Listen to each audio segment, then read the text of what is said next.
Assalamualaikum warahmatullahi wabarakatuh. Waalaikumsalam warahmatullahi wabarakatuh. Good afternoon, ladies and gentlemen. Good afternoon.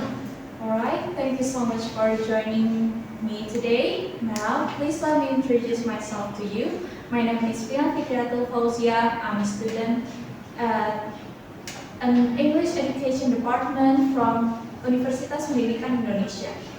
And today, I want to take you on a journey through the seemingly endless source of information that surrounds us every day.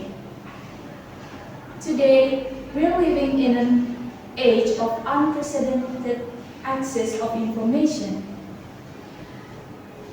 But with great power comes with responsibility. So, how can we navigate this sea of information and ensure that what we are reading is reliable and accurate? Well, that's why we should be more aware of what and how we read.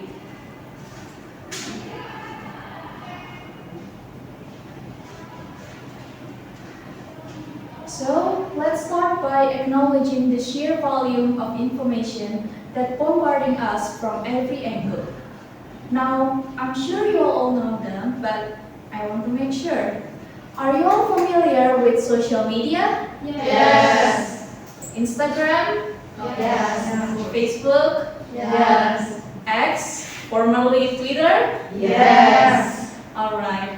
And what about news portals? Are you familiar with them? Not really. Not really. But you guys know that it is one of the websites that is accessed every day by people, right? Yes. Yes. So we are all familiar with them. Social media, news articles, blog posts. It's a constant stream of information every day. But here's the catch. Not all information is created equal.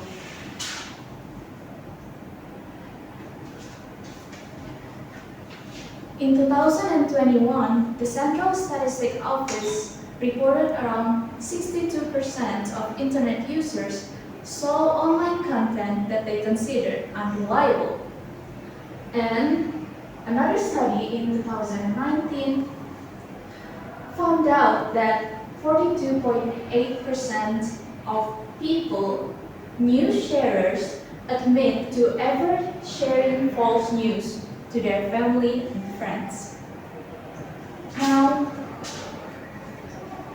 imagine a person, let's call him Alex, who come across false information online suggesting that a certain herb can cure all illnesses. Alex, that trusting this information, decided to replace his prescribed medication with the herb, thinking that it is a more natural and effective remedy. So he excitedly shares the misinformation on social media, claiming the miraculous benefits of the herb without proper evidence.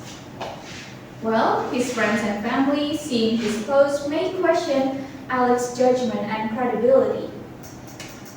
Meanwhile, over time, Alex's health conditions worsens due to the abandonment of his prescribed treatment. And this has not only jeopardized Alex's personal well-being, but also posed a risk to others who might be influenced by Alex's endorsement of the false remedy. Seeking alternative treatments, Alex invests time and money in acquiring large quantities of the herb, neglecting the proven medical approach. This results in a waste of resources and financial strain. Now, in this illustration, the consequences of health misinformation showcase the ripple effects on individual health, relationships, and economics.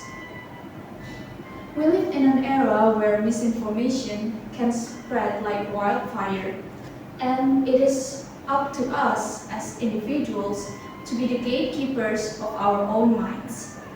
So, how can we, as individuals, combat this onslaught of misinformation? Well, Now enter the metacognitive reading strategies. I want to ask first, are you familiar with the metacognitive reading strategies? No. Alright, that's okay because I'm going to explain it here. First, to understand what is metacognitive reading strategy, we should know the concept of metacognition. Metacognition is also known as the ability to think about and regulate our own thinking process. So, in the context of reading, it means being aware of how we consume and interpret information that we are reading. By harnessing the power of metacognition, we can become more discerning readers and better equipped to separate fact from opinion. Alright, now then, how can we implement the strategies? Before immersing yourself in an article, it is beneficial to adopt a thoughtful approach. So, there are 4 strategies of metacognition that we can implement in our reading, namely previewing and predicting, questioning, clarifying and summarizing, and monitoring and adjusting. Now I will explain each of the points here. First, we begin by engaging in the previewing and predicting technique. There are strategic methods we can implement before we really immerse ourselves on the information for effective reading. We can take a moment to glance through the content that we are reading, allowing our eyes to sweep over the headings, the subheadings, and the key points of the article that we are reading. Activate our prior knowledge, creating mental connections that enhance our understanding. This initial preview sets the stage for critical thinking, laying a foundation for a more nuanced and engaging reading experience. Alright, now the second one, let's dive into the questioning part. Imagine you're a detective while reading. Keep asking yourself questions. Is the source that you are reading reliable? How do they back up what they are saying? What are their proofs for what they are saying in the article?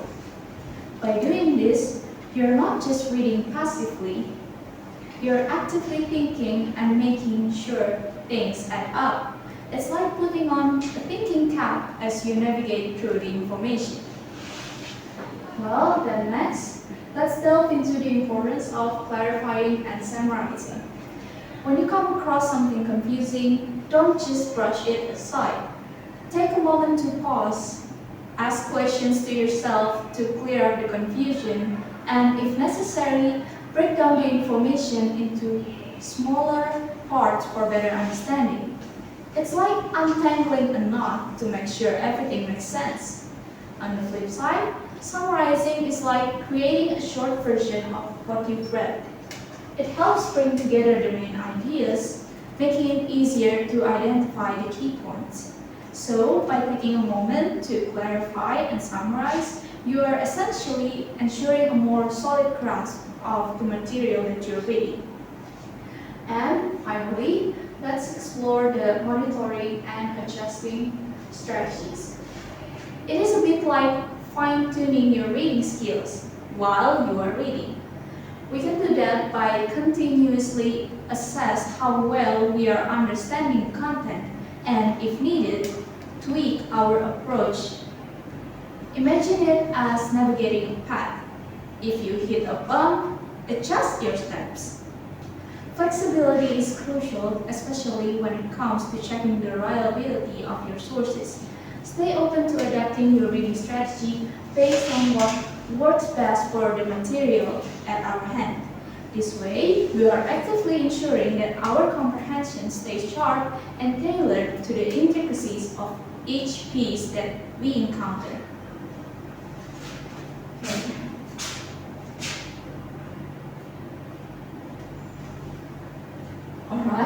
So, now that I have explained all of the strategies that we can implement, as we wrap up, I would like to toss in a little challenge for all of us. Let's not just make metacognition a one-time thing.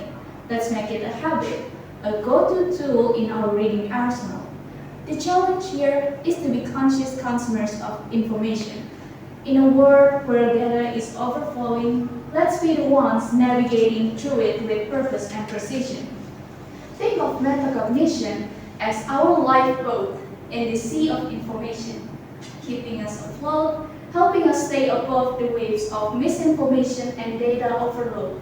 As you step out into the information landscape, armed with metacognition, remember, you're not just reading, you're taking control of your thinking process. So, embrace the challenge, make metacognition your ally, and let's navigate this ocean of data together with purpose. Thank you. Wassalamualaikum warahmatullahi wabarakatuh. Waalaikumsalam